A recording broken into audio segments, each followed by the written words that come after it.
राम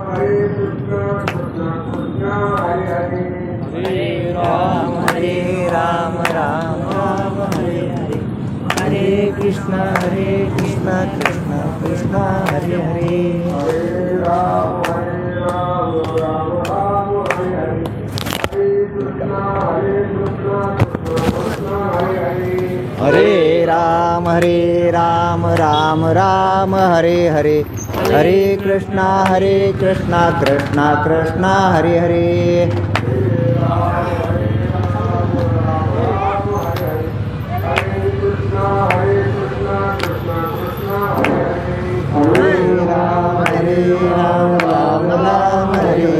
हरे कृष्णा कृष्णा कृष्णा हरे हरे, हरे राम राम हरे हरे, हरे कृष्णा कृष्णा कृष्णा हरे हरे, हरे राम राम हरे हरे, हरे कृष्णा कृष्णा कृष्णा हरे हरे, हरे राम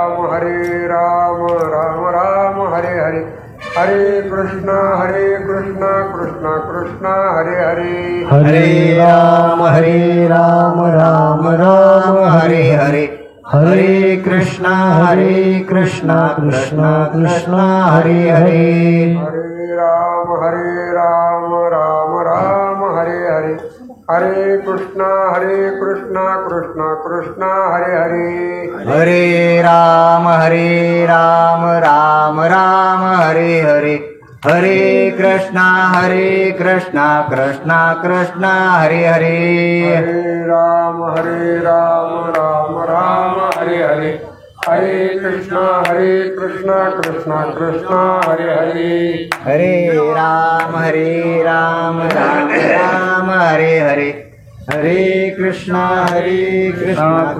कृष्णा हरे हरे, हरे राम राम हरे हरे, हरे कृष्णा कृष्णा हरे हरे, हरे राम राम हरे हरे, हरे कृष्णा कृष्णा हरे हरे, हरे राम राम हरे हरे, हरे कृष्णा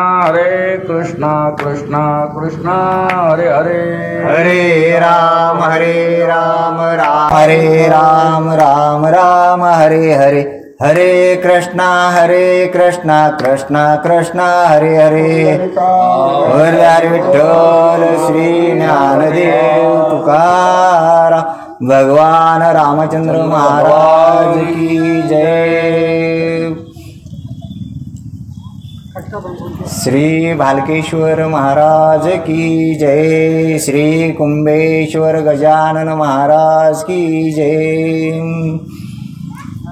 गुरुर्ब्रह्मा गुरुर्विष्णु गुरुर्देव महेश्वरा, गुरुर साक्षात परब्रह्म तस्मै श्री गुरुवे नमो नमः, यदा यदा हि धर्मस्य ग्लानिर्भवति भारता अवस्थानं धर्मस्य तदा आत्मन्यसर्जन्यहम्, परित्राणाय साधूनां विनाशाय च दुष्कृतां धर्म संस्थापनार्थाय संभवामि युगे युगे।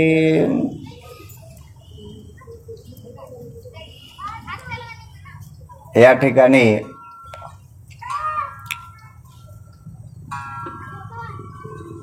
श्री पांडुरंगाला नमन करून श्री भालकेश्वर महादेवाला वंदन करून तुम्हा सर्व साधू संतांना वंदन करून या ठिकाणी हा भव्य दिव्य सोहळा वारकरी संप्रदायाचा महामेळावा अखिल बिदर जिल्हा वारकरी महामंडळाचा मेळावा यातर्फे आयोजित केलेला हा भव्य दिव्य अखंड हरिनाम सप्ताह मला वाटतंय हा आपला सप्ताहाचा दुसरा वर्ष आहे। या ठिकाणी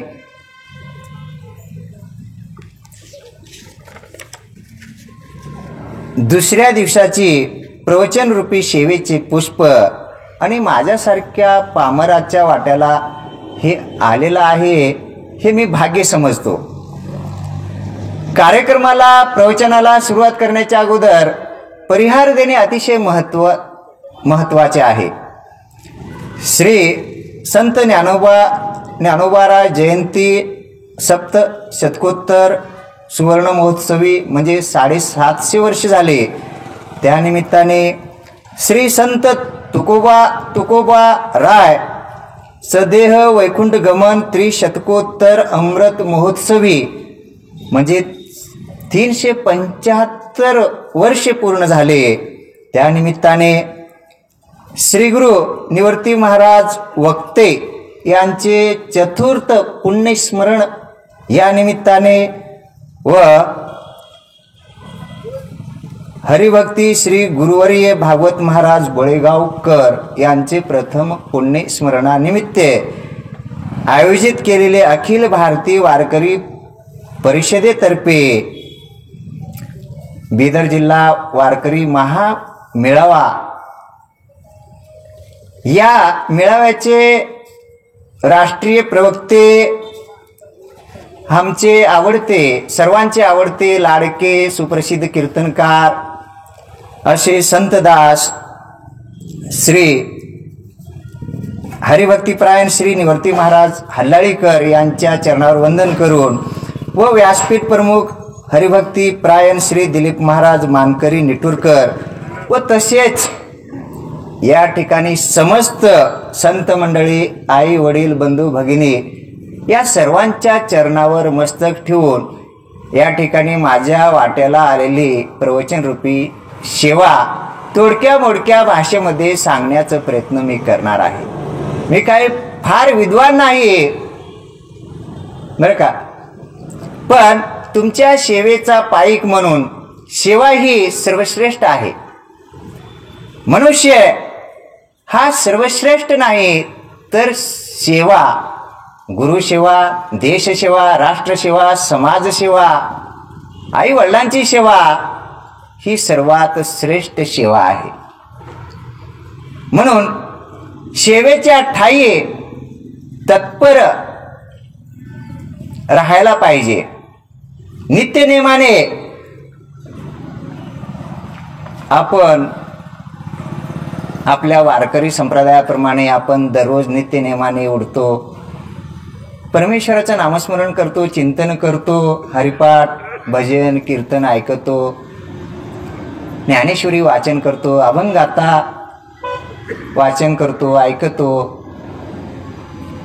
आणि या ठिकाणी मला जी सेवा दिलेली आहे माझे परम मित्र म्हणजेच गुरुवर्य आहेत श्री निवर्ती महाराज हल्लाळीकर यांनी अथक परिश्रमाने हा भव्य दिव्य अखंड हरिनाम सप्ताह या ठिकाणी गेली सतत 2 वर्षे अविरत प्रयत्नाने या ठिकाणी चालवित आहेत. प्रथम त्यांच्या चरणावर मी सतशा वंदन करून या ठिकाणी प्रवचनाला सुरुवात करीत आहे. दादा महाराज या ठिकाणी मागे त्यांची फोटो आहे, पांडुरंगाची मूर्ती आहे, फोटो आहे. पुन्हा वक्ते महाराज आणि ज्ञानेश्वर महाराजांची तुकाराम महाराजांची फोटो आहे. या सर्वांच्या फोटोला तुम्हा सर्वांच्या चरणावर नतमस्तक होऊन या ठिकाणी प्रवचन रूपी सेवेला सुरुवात करीत आहे. महाराजांनी या ठिकाणी नवीनच पायंडा पाडलेले आहेत.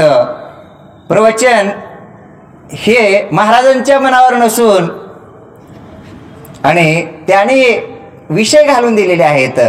जे भगवंताचे 10 अवतार महत्वाचे झालेले आहेत आणि त्या 10 अवताराच्या चरित्र कथापैकी माझ्या वाट्याला दुसऱ्या अवताराची चरित्र कथा म्हणजे कुर्म अवतार, त्यालाच कश्यप अवतार सुद्धा म्हणतात महाराज, बरं का. आणि या अवताराची चरित्र कथा सांगण्यासाठी या ठिकाणी महाराजांनी मला कळविले. महाराजांना मी सांगितलं, महाराज फार दिव्य भव्य सोहळा आहे. अखंड हरिनाम सप्ताहामध्ये फार मोठमोठे विद्वान महाराज मंडळी येतात आणि माझ्यासारख्या व एक 2-4 ग्रंथ लिहिलो म्हणजे काय मी मोठा नाही, मी तुमचा पाईक आहे, सर्व संतांच्या चरणातील रुजोकोन आहे आणि मला सेवा देऊ नका. मोठ्या विद्वान महाराजांना सेवा द्या म्हटल्यानंतर महाराजांनी नाही गुरुजी तुम्ही कशी का होईना सेवा करा म्हटल्यानंतर या ठिकाणी, आणि हे मी माझं भाग्य समजतो बरं का. आणि या भालकेश्वर महादेवांच्या पवित्र प्रांगणामध्ये आणि जो कोणी या ठिकाणी नामस्मरणासाठी, हरिपाठ, विना घेण्यासाठी, जेवण वाढण्यासाठी बरं का, कीर्तन ऐकण्यासाठी येतील आणि त्यांचं बरं का मोठं भाग्य आहे. भाग्याशिवाय या ठिकाणी मनुष्य येऊ शकत नाही.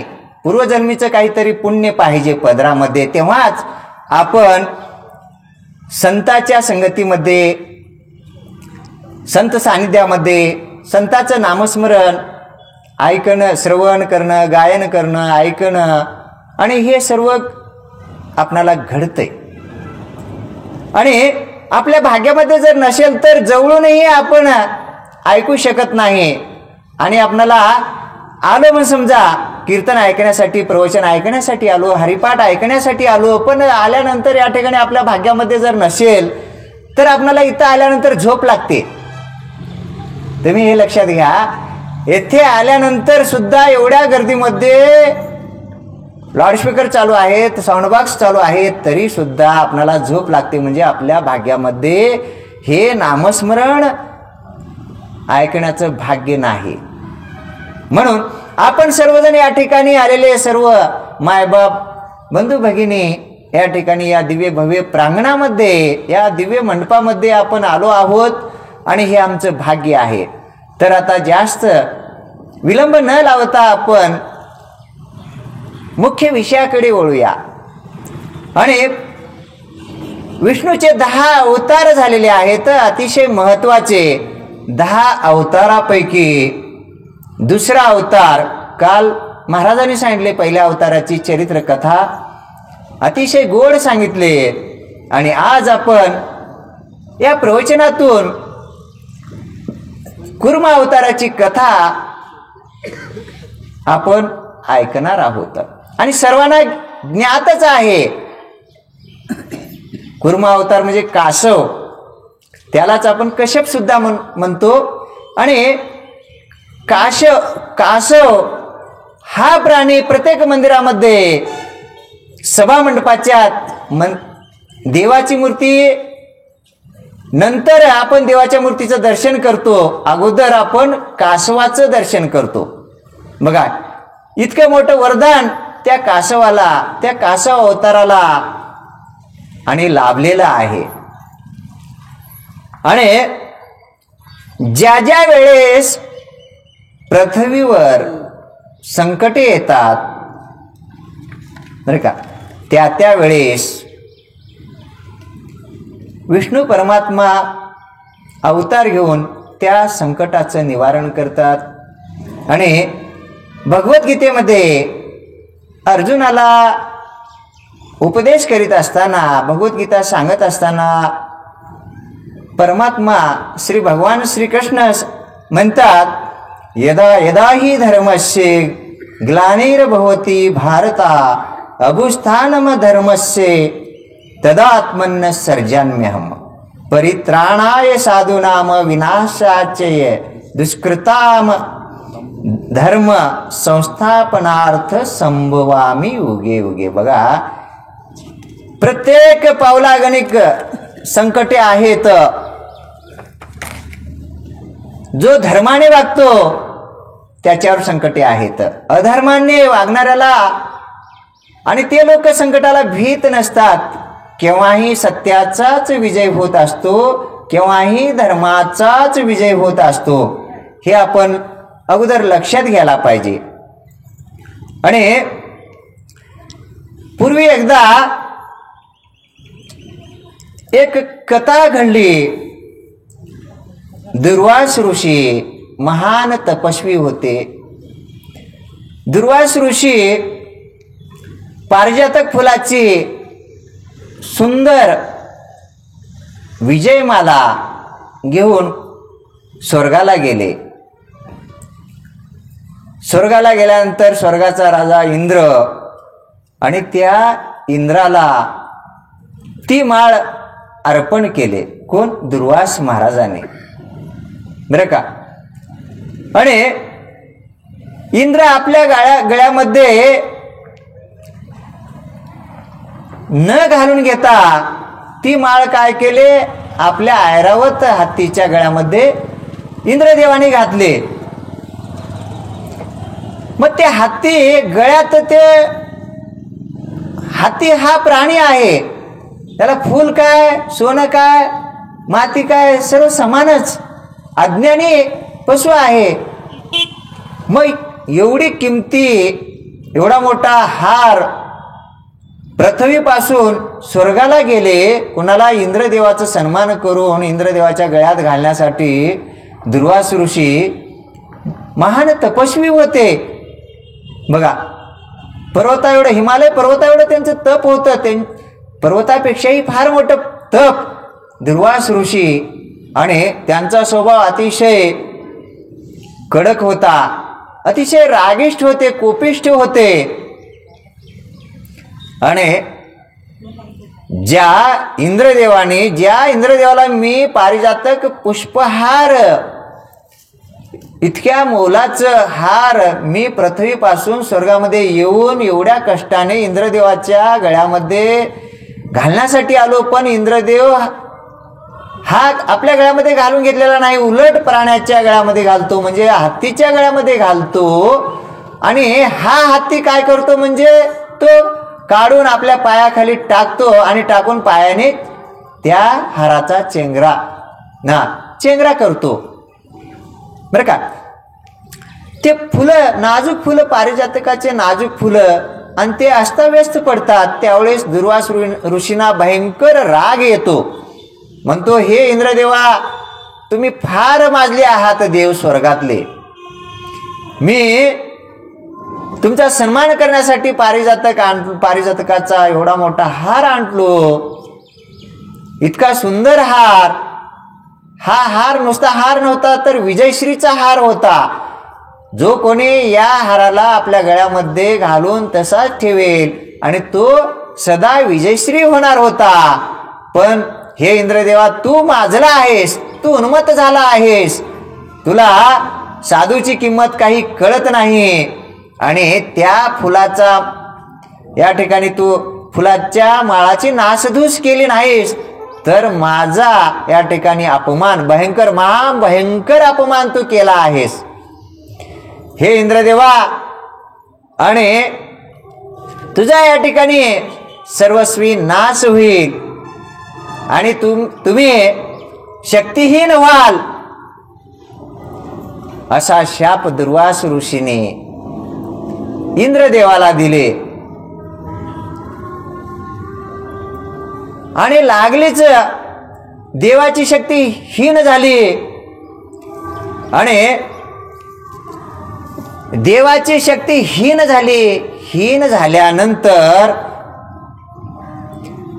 जे दुसरे विरोधी पक्षाचे होते बघा, राक्षस लोक स्वर्गावर चाल करून गेले आणि इंद्रदेवाला युद्धामध्ये हरवू लागले. कोठेही देवांना जय मिळत नाही. शेवटी ते ब्रह्मदेवाकडे जातात आणि महादेवाकडे जातात, महादेव विष्णूकडे जातात. अशा प्रकारची पुराणामध्ये कथा आहे. आणि त्यावेळेस विष्णुदेव म्हणतात, हे इंद्रदेवा, तुम्हाला जर युद्धामध्ये जय आणि गेलेलं धन आणि स्वर्ग जर मिळवायचा असेल, इंद्राची गादी जर तुम्हाला मजबूत ठेवायची असेल, सुरक्षित ठेवायची असेल, तर तुम्हाला समुद्र मंथन करावे लागेल.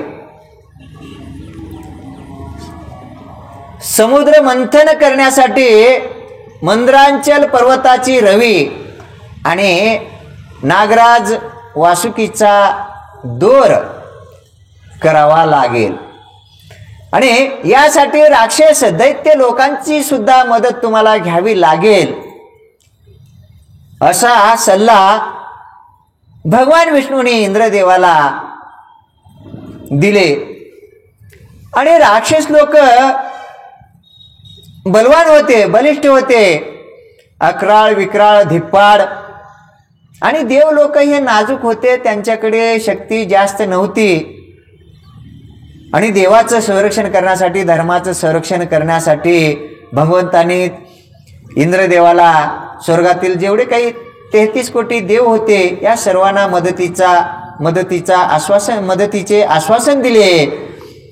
आणि आश्वासन दिल्यानंतर इकडे तयारीला लागले. कोण? देव लोक तयारीला लागले. आता राक्षस लोक आणि हे कसे येतील आपल्या मदत कार्याला? हे तर विरोधी दुराचारी होते, दुराग्रही होते, निशाचर होते. आणि मग त्यांना सुद्धा अपेक्षा, बघा, आशा लावून दिले देवलोकांनी. जे मंथन करून समुद्रातून जे अमृत येईल, अमृत, आणि ते अमृत बरं का आपण सगळेजण होऊन प्राशन करू, असं म्हटल्यानंतर ते सुद्धा होकार दिले समुद्र मंथन करण्यासाठी. मग मंद्राचल पर्वत आणले, नागराज वासुकीला दोर केले, आणि एकीकडे देव लोक झाले, एकीकडे राक्षस लोक, बघा, दैत्य लोक. आणि मंद्राचल पर्वताला समुद्रामध्ये सोडले. वासुकी, नागराज वासुकीचा दोर केले. दोर करून मग आता तो पर्वत फार मोठा होता, समुद्रामध्ये बुडू लागला.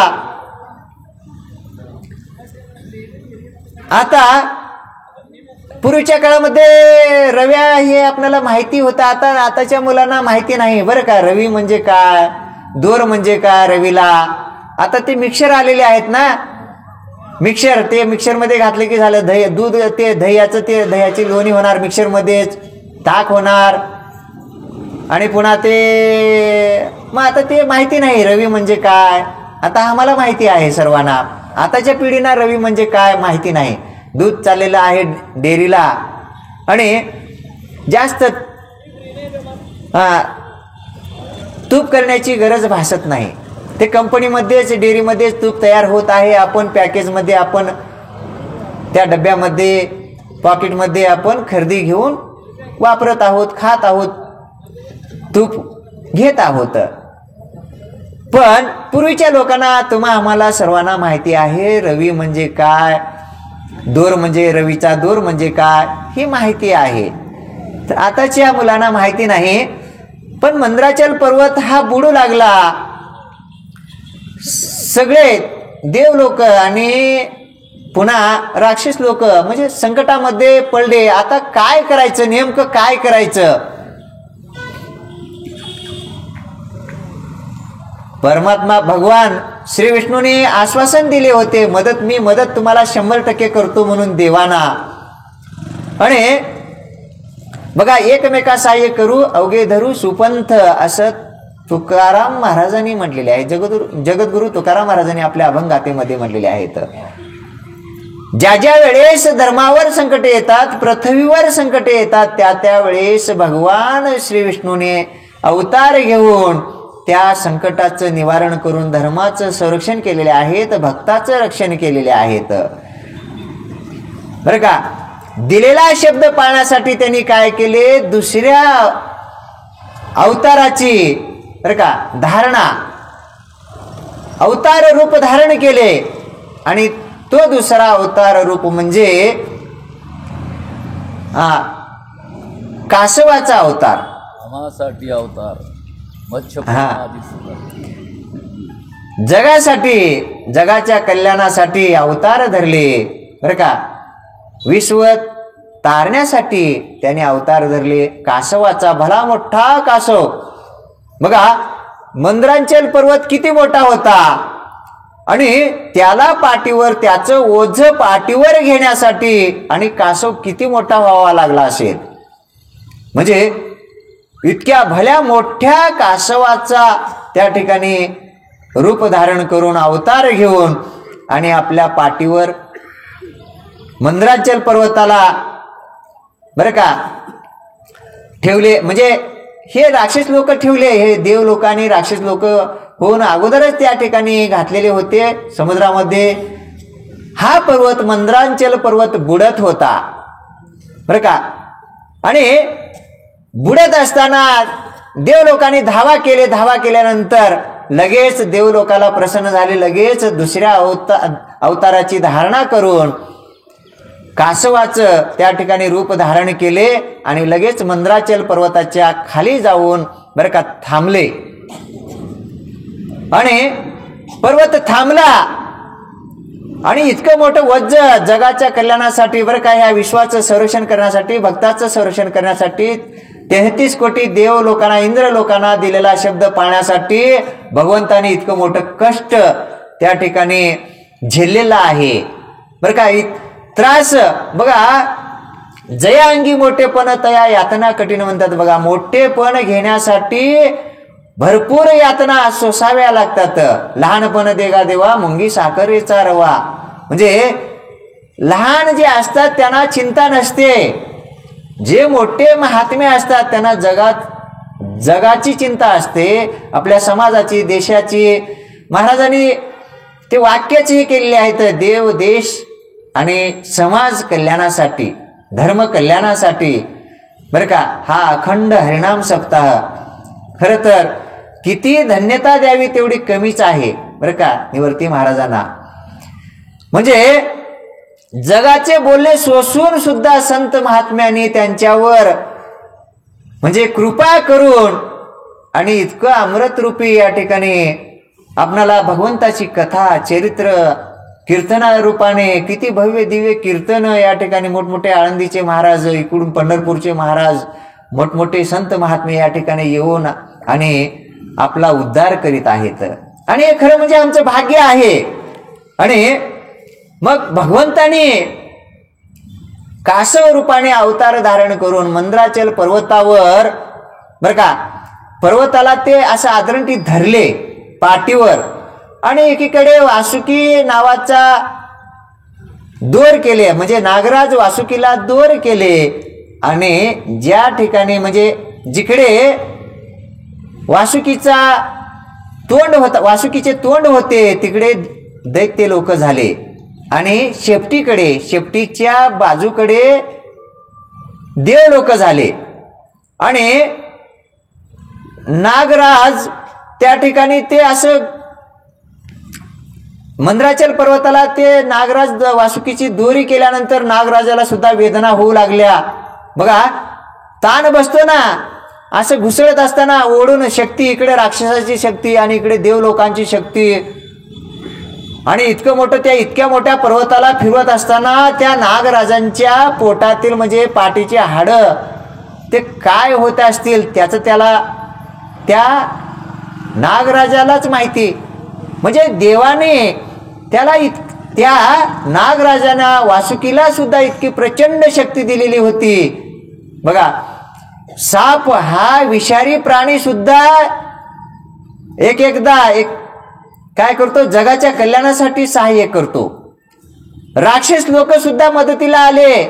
बुडालेलं समुद्रातून म्हणजे समुद्रामध्ये जे 14 रत्ने होते, 14 रत्ने होती आणि ते बाहेर काढण्यासाठी मंथन चालू झालं. एकीकडे दैत्य लोक आणि एकीकडे देव लोक कासवाच्या पाठीवर मंद्राचल पर्वत आणि या ठिकाणी घुसळण, समुद्राचं घुसळण त्या ठिकाणी चालू झालं अहोरात्र. मग पाणी संपूर्ण असं हलू लागलं, खळबळ खळबळ खळबळ खळबळ झालं. ते जशा प्रकारे आपण माठामध्ये रवी सोडून आणि दोरीने रवीची घुसळण करतो आणि घुसळण केल्यानंतर त्या दह्यातील जे लोणी आहे ते वर येतं. जशा प्रकारे लोणी वर येतं तशा प्रकारे आणि त्या मंद्रांचलाच्या घुसळण्याने समुद्राचं पाणी असं हलू लागलं. बुडातले 14 रत्ने असं एक एक करून वर येऊ लागले. बघा, एक एक करून वर येऊ लागले. आणि सर्वात प्रथम त्या मंथनातून, समुद्र मंथनातून सर्वप्रथम लक्ष्मी आली. या ठिकाणी एक श्लोकच आहे, तो श्लोक तुम्हाला वाचून दाखवतो. लक्ष्मी कौस्तुभ पारिजातक सुरा धन्वंतरी चंद्रमा कामधेनु सरेश्वर गज रंबादी देवांगना अश्व सप्तमुखो विष हरिधनु अमृतो रत्ना चतुर्दशा. अशा प्रकारे 14 रत्न, एक एक रत्न वर येऊ लागले. अगोदर सर्वप्रथम 20 आले. बघा, मंथन केल्यानंतर 20 आले. हलाळ ज्याला म्हणतो आपण 20, आणि 20 प्राशन केल्यानंतर प्राणी, जीवित प्राणी तो मृत होतो, म्हणजे मृत्युमुखी पडतो. इतका भयंकर विष त्या समुद्राच्या पोटातून मंथन केल्यानंतर सर्वप्रथम 20 बाहेर आले आणि ते 20 पृथ्वीवर टाकल्यान पृथ्वी या ठिकाणी जळून भस्म होणार होती. आता हे कोण घेणार 20? बघा, उदार अंतकरणाचे काही देव आहेत, संत महात्मे आहेत, देव आहेत. आणि बरेच लोक म्हणले, 33 कोटीपैकी देव म्हणले आम्ही हे 20 घेणार नाही, 20 घेऊन काय मरायचं आहे काय? मग महादेवाने ते 20 प्राशन केले. तेव्हापासून त्यांचा कंठ निळा झाला. बरं का, तेव्हापासून निळकंठ हे नाम प्रसिद्ध झालेलं आहे. बरं का, मग तेव्हापासूनच नाग धारण केले आणि चंद्राला शीतळपणा देण्यासाठी आपल्या जटेमध्ये धारण केले. आणि महादेवाने इतकं करूनही महादेवाचा तो कंठ किंवा अंगातील दाह कमी होत नव्हता. आणि मग ज्यावेळेस महादेवाने रामनामाचा उच्चार करू लागले त्यावेळेस त्यांची काया शीतळ झालेली आहे. हे माझ्या मताचं नाही बरं का, आणि पुराणामध्ये सांगितलेले आहेत. तेव्हा त्यांची काया शीतळ म्हणजे थंड झाली आणि संपूर्ण विष हे त्यांच्या अंगातील थंड झालं. आणि नॉर्मल ज्याला आपण म्हणतो आता नॉर्मल आहे म्हणतात बघा, बीपी नॉर्मल आहे, हे नॉर्मल आहे, ते नॉर्मल, म्हणजे जसं आपण आहोत तसं. पूर्वी अगोदर जसे होते महादेव तशा प्रकारे त्यांची काया झाली, शरीर थंड पडलं, म्हणजे बरोबर थंडही नाही गरमही नाही. अशा प्रकारे शंकराने, आणि याला सुद्धा विषयाला सुद्धा 14 रत्नापैकी एक रत्न म्हटलेलं आहे, हे लक्षात घ्या. मग शंकराने म्हणजे देवादिदेव महादेवाने हे 20 प्राशन केले बरं का. आणि 20 प्राशन केल्यानंतर त्यांच्या अंगाचा दाह झाला. नागाला आपल्या गळ्यामध्ये घातले, चंद्राला आपल्या जटेमध्ये म्हणजे असे ठेवले शीतळ छाया देण्यासाठी, शीतलता देण्यासाठी. आणि शेवटी रामनामाने त्यांच्या शरीरामध्ये शीतलता म्हणजे न ते जसे होते पूर्वी तशा प्रकारचं त्यांचं देह झाला, थंड झाला बरं का. आणि यानंतर आणि थोडं घुसळण केले. घुसळण केल्यानंतर दुसरे रत्न समुद्रातून वर आले, दुसरे रत्न. आणि ते रत्न म्हणजे लक्ष्मी. बघा, लक्ष्मी ज्या ठिकाणी लक्ष्मी आहे त्या ठिकाणी नवकोट नारायण राहतात. बघा, धन्वंताच्या घरी लक्ष्मी असते आणि नवकोट नारायण हे विष्णू परमात्मा त्यांची ही पत्नी आहे बरं का. लक्ष्मीची बहीण अवदशा सुद्धा आहे, पण अवदशा रत्नापैकी नाही बरं का. लक्ष्मी हे रत्न निघाल्यानंतर विष्णूची आहे म्हणून ते विष्णूला देऊन टाकले. यानंतर कौस्तुभ, पारिजातक, सुरा म्हणजे सुरा आपण म्हणतो बघा, ते सुरापान करतात, मदिरापान करतात, म्हणजे दारू सुद्धा.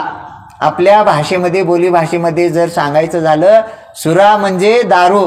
आणि अल्कोहोल नाही ते मेडिसिन होत नाही बरं का. आता प्रत्येक मेडिसिन मध्ये अल्कोहोल आहे, पण लिमिटमध्ये. पण त्या लिमिटच्या बाहेर गेल्यानंतर ते वर्ज्य आहे, कोणतंही राहू द्या, वर्ज्य. आणि साधू संतांनी त्याला वर्ज्य मानलेले आहेत, देवादिकांनी त्याला वर्ज्य मानलेले आहेत, आणि राक्षसांना ते देऊन टाकले. म्हणजे बघा, मांस, मदिरा, सुरापान हे राक्षस दैत्य लोकांचं आहार आणि विहार आणि ते पेय आहे, आणि त्यांना देऊन टाकले आणि ते घेतले. यानंतर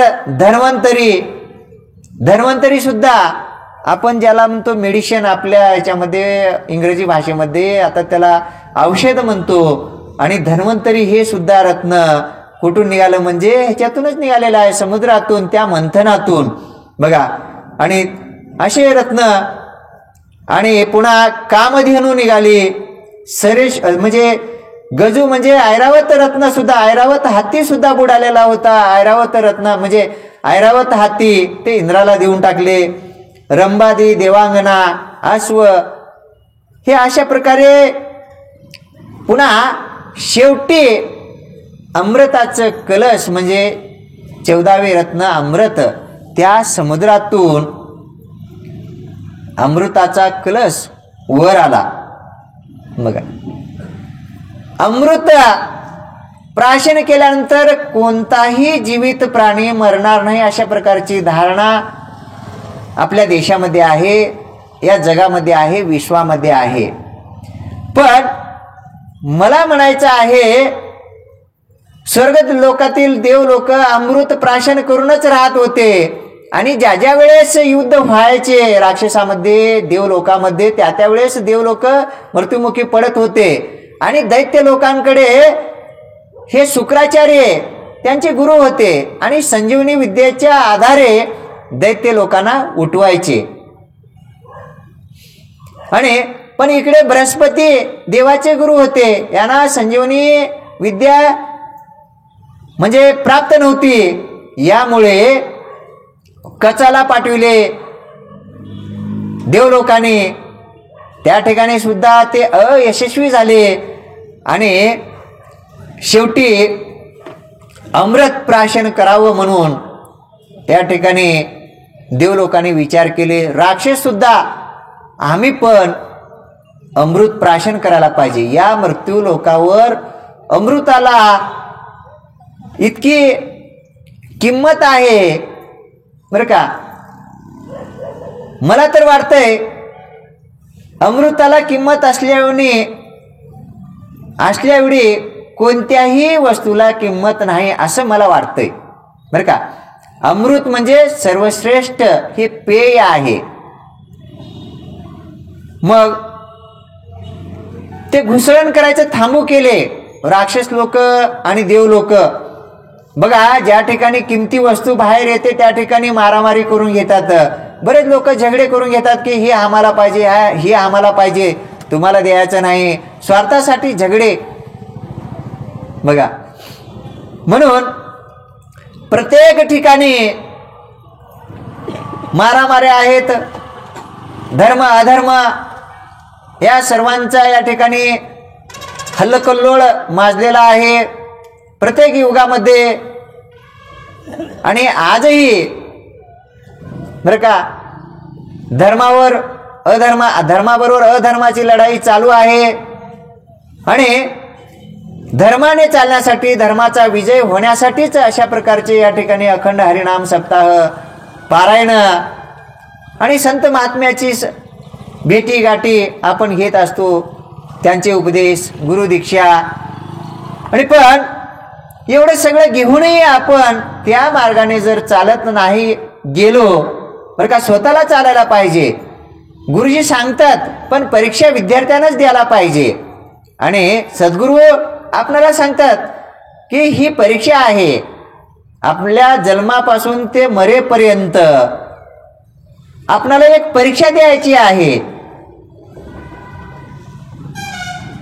सद विवेक बुद्धीची सदाचाराची बरं का आपल्या बुद्धीच्या सद विवेक बुद्धीच्या जोरावर आपणाला हे भवसागर तरुण जाण्याचा आहे. हा इतका खटाटोप कशासाठी आहे तर हा भवसागर तरुण जाण्यासाठीच आपण खटाटोप करीत आहोत. शेवटचा दिवस गोड व्हावा. बघा संसार हे कसा आहे. संसार हे रात्रंदिवस बरं का एक इंगळासारखा आहे. इंगळ म्हणजे विस्तवासारखं. तुकाराम महाराजांनी म्हटलेले आहेत फार इतकं दृष्टांत प्रमाण इतकं सुंदर दिलेले आहेत. संसार हे दुःख मूळ चहूकडे इंगळ रात्रंदिन तळमळ विश्रांती नाही क्षणभर. बघा बहिणाबाई चौधरी नावाच्या कवित्री आहेत फार सुप्रसिद्ध. अरे संसार संसार जसा तवा चुल्यावर आधी हाताला चटके मग मिळते भाकर.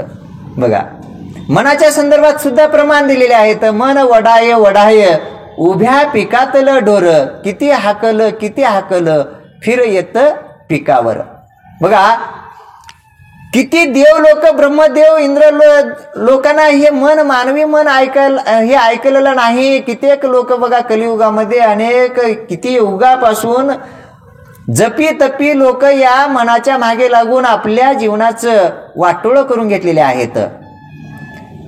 प्रत्येक क्षणाला हा मन चंचल आहे. म्हणजे जन्मभर आपण या ठिकाणी आपल्या शरीराची आपल्या मनाची आपल्या समाजाचा विकास करण्यासाठी किंमत वाढवण्यासाठी रात्रंदिवस प्रयत्न करतो. पण एक वाईट करण्यासाठी जन्मभर मिळवलेल्या मिळकतीचा इज्जतीचा पंचनामा करण्यासाठी एक सेकंद सुद्धा पुरेसं आहे. बघा क्षणोक्षणी हाची करावा विचार तरावया पार भव सिंधू. बघा सेकंदाला क्षणाला मनुष्याची बुद्धी पालटत जाते. आणि ही बुद्धी पालटू नये म्हणून या ठिकाणी मनाचा ब्रेक आहे. आपण महाराष्ट्रामध्ये गेल्यानंतर महाराष्ट्र एसटीच्या मागे इतकं सुंदर लिहिलेलं आहे. ते मी लहानपणी वाचत होतो. आणि आमचे गुरु होते लखनगावचे पंचमगीर महाराज आध्यात्मिक गुरु होते. त्यांना मी विचारलो गुरुजी मनावर ब्रेक उत्तम ब्रेक असं लिहिलेलं आहे महाराष्ट्र एसटीच्या मागे. तुम्ही जर पाहिला असाल तर तुम्हाला ते माहिती असेल. पूर्वीच्या बसेसवर एसटीच्या मागल्या बाजूस मनावर ब्रेक उत्तम ब्रेक म्हणून. बघा मग ते म्हटलं ते ब्रेक तर टायरला असतेच आणि हे मनावर ब्रेक उत्तम ब्रेक हे असं काय लिहिलं तर याचा अर्थ मला काही कळत नाही. असं म्हटल्यानंतर म्हटले हे मनावर ताबा ठेवून आणि वाहन चालवायला पाहिजे. महागल्ल्या जाणाऱ्या म्हणजे जे वाहनात ड्रायव्हर असतात बघा त्यांना ते दिसतंय मनावर तो काबू ठेवतो आणि वाहन चालवतो वेगाला आवर घालतो. बघा जास्त वेग म्हणजे मन चंचल झालं की त्या ठिकाणी विनाश हा ठरलेलाच असतो. अति तेथे माती म्हणतात. पहा ज्या ठिकाणी आता जास्त पाणी झाल्यानंतर पिकाला हानी करतं. म्हणून अति होऊ नये, अति राग भीक माग म्हणतात बघा. म्हणून क्रोधावर नियंत्रण, षडरिपूवर नियंत्रण ठेवण्यासाठी हा सप्ताह आहे. आणि जो कोणी या हे अखंड हरिनाम सप्ताह हे ब्रेक आहेत, मनावर ब्रेक आहेत, मनाला शांत समाधानी भजनामध्ये सतत चांगल्या मार्गावर गुंतून ठेवण्याचे एकमेव साधन म्हणजे अखंड हरिनाम सप्ताह, बरं का. मग ते अमृत निघालं. अमृत निघाल्यानंतर मग देवलोकातले लोक चतुर होते, हुशार होते, आणि राक्षस लोक सुद्धा हुशार होते, वेडे होते असं नाही बरं का. त्यामध्ये सुद्धा अतिशय हुशार होते. आणि ते राहू केतू म्हणतात बघा, आपण ते ग्रहण लागले आणि त्यावेळेस राहू गिळला असं. पण विज्ञानामध्ये आता ते नवीन नवीन संकल्पना केलेल्या आहेत, आता ते विज्ञान सांगतंय. पण अध्यात्म संकल्पनेतून आणि त्यावेळेस अमृत हा रत्न बाहेर निघाल्यानंतर अमृत कलश समुद्र मंथनातून बाहेर आलं आणि देवाने ते घेऊन देवलोक घेऊन आले. पण त्यावेळेस झगडा सुरू झाला दैत्यामध्ये आणि देवलोकांमध्ये, हे आम्हाला अमृत पाहिजे. मग देवलोक म्हणले आम्हाला पाहिजे, राक्षस लोक म्हणले आम्हाला पाहिजे. मग त्या ठिकाणी वाद सुरू झाला आणि इतका वाद तो विकोपाला गेला की आता ते युद्धामध्ये रूपांतर होणार होतं. आणि ते निघालेलं अमृत रत्न आणि पुन्हा ते सांडून गेल्यानंतर समुद्रामध्ये आणि विष्णूला पुन्हा परत काढावं लागणार, म्हणजे पुन्हा आणि परत ते प्रयत्नाची पराकाष्ठा करावी लागणारी होती. म्हणून ते सगळं होऊ नये म्हणून आणि त्या ठिकाणी विष्णूने मोहिनीचं रूप धारण केले. मोहिनी त्या ठिकाणी रूप घेऊन आणि मग सांगितले की मी अमृत सर्वांना बरं का प्राशन करण्यासाठी, बरं का पाजण्यासाठी मी येते आणि तुम्ही शांत व्हा, सगळेजण बसा. मग ते देवलोकाला अगोदर अमृत ते पाजित होती, देवलोक असं प्राशन करीत होते, ती घालत होती अमृत देवलोक. मग त्या देवलोकामध्ये हा राक्षस राहू नावाचा आणि देवरूपाचं त्या ठिकाणी देवरूप होऊन तो बसलेला होता. आणि अचानक तो काय केला, आणि मोहिनी रूपाला सुद्धा देवाला सुद्धा कळालं नाही हा पण देवच आहे म्हणून. हा देवामध्ये बसलेला हे देवच आहे, कोणते तरी देव असतील म्हणून घातले. लगेच दुसऱ्या देवाने इशारा केले की हा राक्षस आहे आणि हा जर अमृत पिला आणि हा अमर झाला तर कोणालाही ठेवणार नाही, पृथ्वी लयाला घालेल, पुन्हा एकदा या ठिकाणी अधर्म वाढेल. म्हणून लगेच परमात्मा विष्णू नारायणांनी चक्र सुदर्शन काढले आणि त्याचं ते जे शिरकमल आहे ते उडविले. आणि तेव्हापासून तो राहू बरं का सूर्याला चंद्राला तो गिळण्यासाठी जातो. अशा प्रकारची संकल्पना आपल्या ह्याच्यामध्ये आहे. मग अशा प्रकारे ते 14 रत्न ज्यांचे होते त्यांनी घेतले. शेवटी मंद्रांचल पर्वत ज्या ठिकाणी होतं त्या ठिकाणी नेऊन ठेवले. वासुकी नागराज वासुकीला मोकळं केले आणि राक्षस लोक आपापल्या गावी गेले, देवलोक सुद्धा स्वर्गाला गेले. अशा प्रकारे शेवटी देवलोकांना जय मिळाला. कुणामुळे जय मिळाला तर देवाच्या या दुसऱ्या अवतारामुळे देवाचा जय जयकार झाला, धर्माचा जय जयकार झाला, सत्याचा विजय झाला आणि अधर्माचा त्या ठिकाणी निपांत झाला. म्हणून या ठिकाणी महाराजांनी दुसऱ्या अवताराच्या चरित्र कथाची संकल्पना सांगितली. मला खूप आनंद वाटला. म्हणजे बघा, चरित्र साधू संतांचं चरित्र देवाचं गायला पाहिजे, ऐकायला पाहिजे. आताचे कुणाचंही चरित्र गात आहेत, ऐकत आहेत, पण या चरित्रामुळे आपल्या जीवनाचं वाटोळं झाल्याशिवाय राहणार नाही. आता उठलं की बातम्यामध्ये चरित्र वेगळेच आहेत बरं का, गाण्यामध्ये चरित्र वेगळेच आहेत. पूर्वीच्या काळामध्ये देवाचे नावं, आपले मुलामुलीचे नावं आपण ठेवत होतो, देवाचे नावं ठेवत होतो. आता हा जमाना बरं का वेगळाच झालेला आहे, अतिशय वेडसर झालेला आहे म्हणायला सुद्धा हरकत नाही. जे जे वाईट आहे त्याला शिष्टाचार मानलेले आहेत, जे भ्रष्टाचार आहे त्याला शिष्टाचार मानत आहेत. बघा, श्रद्धा ठेवायला पाहिजे, विवेक ठेवायला पाहिजे, अनुकरण करायला पाहिजे. अंध अनुकरण आपण करू नये, श्रद्धा देवावर ठेवायला पाहिजे, अंधश्रद्धा ठेवू नये. आणि आता इंग्रजीमध्ये आपण मराठीमध्ये आई म्हणतो बरं का, आणि आता इंग्रजीमध्ये आईला मम्मी म्हणत आहेत. आणि कोणीही राग मानू नका बरं का. मम्मी याचा अर्थ मी सांगत आहे, म्हणजे सांगतो मम्मी कशाला म्हणतात. इजिप्त, रोम देशामध्ये, इजिप्तमध्ये मोठमोठी थडगी आहेत, त्या थडगीला पिरॅमिड्स म्हणतात. मोठमोठे असं भले मोठे थडगी आहेत, म्हणजे आपल्याकडे आपण मराठी भाषेमध्ये समाध्या म्हणतो.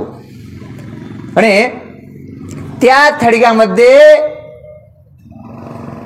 ते आईचा मेलेला मुर्दा आहे आणि त्या मुर्द्याला मम्मी म्हणतात, मम्मी म्हणतात. आणि इंग्रजीमध्ये जरी म्हणायचं असेल तर मदर म्हणतात बरं का, मदर, मम्मी म्हणत नसतात. म्हणजे इतकं अंधानुकरण झालेलं आहे. आणि त्यालाच मम्मी म्हटलं की आमची मुलगी इंग्रजी शिकली, आमचा मुलगा इंग्रजी शिकला, किती छान सुंदर म्हणाला. पण जिवंतपणेच ते मुर्दा करीत आहेत, मुर्दा म्हणत आहेत. ही इंग्रज लोक आपल्याला शिकविले. बघा, इंग्रजीमध्ये जरी आपल्याला आई म्हणायचं असेल तर मदर म्हणायला पाहिजे, मम्मी नको आहे. त्या थडग्यामध्ये एक पेटी असते आणि त्या पेटीमध्ये आईचा मुर्दा आहे आणि त्या मुर्द्याला म्हणतात मम्मी बरं का. आणि म्हणून मम्मी हे शब्द अपशब्द आहे, शब्द नाही. इंग्रजीमध्ये आईला मदर म्हणतात म्हणून. आणि मदर न म्हणता मम्मी म्हणू लागल्यात. म्हणजे अशा प्रकारे इंग्रज लोकांनी आपल्या संस्कृतीला, आपल्या धर्माला, आपल्या देशाला भ्रष्ट करून टाकले. वाईट जे भ्रष्टाचार आहे, वाईट आचाराला शिष्टाचार केले. पूर्वीचे लोक अंग भरून कपडे घालत होते, आताचे काय बघा, ते हाफ पॅन्ट, हेन तेन, राहणं वागणं सगळं वेगळंच, ते चित्र विचित्र होऊन गेले. संस्कृती नावाची चीज राहिलेली नाही, विकृती झालेली आहे बरं का. आणि ही विकृती एके दिवशी कुटुंबाला, त्या मुलामुलीचा तर भविष्य, त्या मुलामुलीचं तर भविष्य वायाच गेलेलं आहे. पण शेवटी कुटुंबाला सुद्धा असे संस्कार, हे संस्कार नाहीत बरं का, कुसंस्कार आहेत. म्हणून हे कुसंस्कार बंद व्हावेत. इंग्रजीचं अंध अनुकरण करायला पाहिजे बरं का. ज्ञान हे घेणं हे महत्वाचं आहे. इंग्रजी हे ग्लोबल भाषा आहे, जागतिक पातळीवरची भाषा आहे. ज्ञान विज्ञान हे घेणं अतिशय आवश्यक आहे. मी इंग्रजीतून शिक्षण घेऊ नका असं म्हणत नाही, पण इंग्रजी भाषेबरोबरच, इंग्रजी ज्ञानाबरोबरच आपल्या संस्कृतीला अगोदर प्राधान्य द्यायला पाहिजे. ज्या घरामध्ये सुसंस्कार आहेत, संस्कृती आहे, आई वडिलांचे विचार, गुरुजनांचे विचार मुलं पालन करतात, आचरण पालन करतात, आणि त्या घरचीच मुलं इंजिनियर, डॉक्टर, देशसेवा करणारे जन्मतात. तुम्ही बघा. आणि ज्या घरामध्ये मुलं ते अंध अनुकरण करून मम्मी म्हणायचे, पप्पा म्हणायचे, हे सगळे पप्पी म्हणायचे, ते 4 दिवस दिसतात, मागून पुन्हा कुठं गटारीत लोळतात की का नाही, की कुठं राहतात, की कुठं जातात, की पुन्हा आई वडिलांचा पत्ता नाही, ह्या पिंट्याचा पत्ता नाही. पिंट्या म्हणतो अमेरिकेत आहे म्हणतो, आई वडिलांच्या शेवटच्या क्षणाला सुद्धा ते येत नसतात. मग काय हे शिक्षण? म्हणजे शिक्षणा अगोदर आपलं हे अध्यात्म अतिशय महत्वाचं आहे, संस्कार महत्वाचे आहेत. दोन्हीही महत्वाचे आहेत. बघा, संसार चालवित असताना पती पत्नी हे दोघेही अतिशय महत्वाचे आहेत. म्हणून शिक्षणाबरोबर भौतिक शिक्षणाबरोबर आध्यात्मिक शिक्षण हेही तितकेच महत्वाचे आहे, किंबहुना हे त्यापेक्षाही अतिशय महत्वाचे आहे. आध्यात्मिक शिक्षण जर नसेल, आपली संस्कृती, आपली भाषा, देव, धर्म, देश यावर जर मुलामुलीची श्रद्धा नसेल आणि त्या लोकांचं भविष्य अधांतरीच आहे, कुठेतरी म्हणजे भरकटत हे लोक जात असतात. म्हणून हे होऊ नये म्हणून या ठिकाणी आपले महाराज आदरणीय गुरुवर्य सुप्रसिद्ध कीर्तनकार आमचे परम स्नेही हरिभक्तीपरायण निवर्ती महाराज हल्लाळीकर यांनी अथक परिश्रमातून महाराजांना नाही नाही ते बोलले, अनेक हे केले, पण या ठिकाणी महाराज अशा निंदेला न डगमगता आणि या ठिकाणी सतत देवसेवेमध्ये, देशसेवेमध्ये, राष्ट्रसेवामध्ये, अध्यात्मसेवामध्ये, देवाच्या भक्तीमध्ये लीन आहेत. त्यांना अशाच प्रकारे सर्वांनी मदत करायला पाहिजे. आपण त्यांनी सांगितलेल्या बरं का सूचनेनुसार त्यांच्या सूचनेचं पालन करून अशा प्रकारे अखंड हरिनाम सप्ताह दरवर्षी या ठिकाणी हो.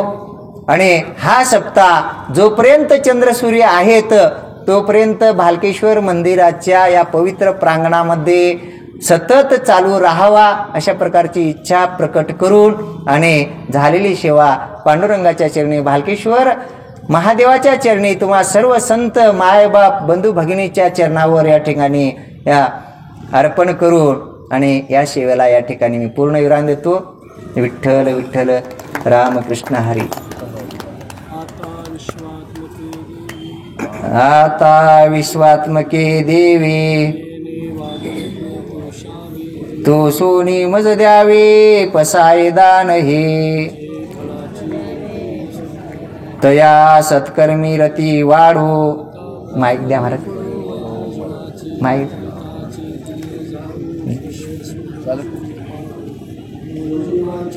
तेला हो प्राणी जात सकळ मंगळी ईश्वर याची मांदियाळी मृत मंडळी कल्पनेचे आरव चेतना चिंतामणीचे गाव बोलते जे अर्णव पियुषांचे चंद्रमे जे लांछन मार्तंड जे तापहीन ते सर्वही सज्जन किंबहुना सर्व सुखी पूर्ण होती लोकी आदि कृती अखंडित आणि ग्रंथोपजीवी विशेष लोकी द्रष्टा दृष्ट विजयी होवा विजी यत म्हणे श्री विश्वेश्वराओ हा होईल दान पसावो येणे वरे ज्ञान देव सुखिया झाला येणे वरे ज्ञान देव सुखिया झाला पुंडलिक विठो